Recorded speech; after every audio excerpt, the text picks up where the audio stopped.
Welcome to Samba Samba. Enjoy the video. You're starting at the fastest point. Open Control Center with the PS button, then go straight to Settings and Accessibility. You do this because the narrator is an accessibility voice. Changing it requires toggling that specific setting rather than system audio. Once in Accessibility, locate the screen reader or spoken feedback entry. If you don't see it immediately, move through the left column. Menu items are grouped. Make sure the controller stays connected and the system isn't installing updates, so settings will save immediately.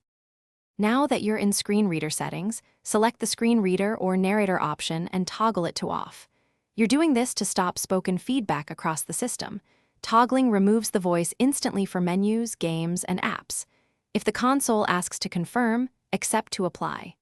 Once done, back out to the main screen and reopen the game or app that was speaking to verify the narrator is silent.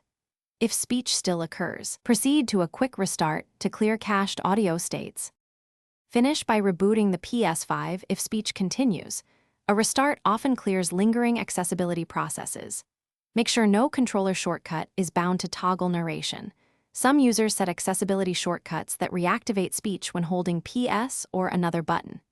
If the narrator remains, sign into a second user or create a new profile to see whether the issue is profile-specific. That helps identify corrupted settings. If you confirm it's profile-based, transfer saves and reset the problematic profile's accessibility. Thanks for watching. Consider subscribing if we helped you.